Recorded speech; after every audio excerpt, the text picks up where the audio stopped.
The government's response to your question today?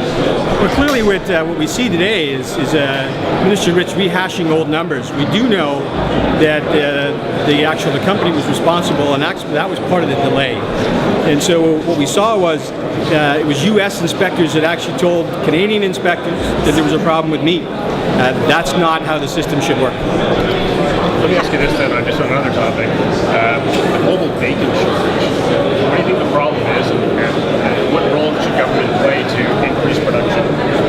Well, what we've seen with the shortages is that this is an industry that's been seriously affected by prices, and this continent is seriously affected by feed prices.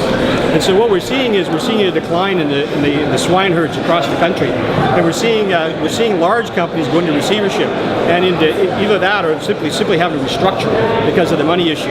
And so now is the time for the government to stand up and backstop those industries. What we saw with their latest announcements is that bailout. Well, what we're looking at, the agri-stability program just got cut by $440 million starting next year. And that's not the time to start rolling those programs backwards.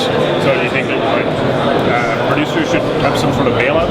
Well, producers have a number of business risk management programs in the suite, and this government's decided to actually do less rather than simply leave them where they were. So the answer is what then? More money or what? So the answer is they should have left the programs exactly what they were. That's what the provincial ag ministers actually asked for. And what we saw was they reduced it to 70% instead of 85%. But of course you've heard about, some pork producers are saying we need more cash because this is a bad time. So I'm just wondering, do you support some sort of a bailout? Well, what we need to do is we need to look at them on an individual case basis, and we may actually have to put some money in the system. Going back to the meat recall, what would the NDP government do if it's not add more meat inspectors, which the government says they've done? What needs to be done now? Well, there's an argument about whether those meat inspectors really were out there in the first place and where they were actually located. Minister Rich has been playing with these numbers for the last 3.5 years and saying, well, we hired more of this and we hired more of that. Did they actually hit the plant floors is the argument. The argument can be made, no, they didn't. What they did is they're verification system specialists now.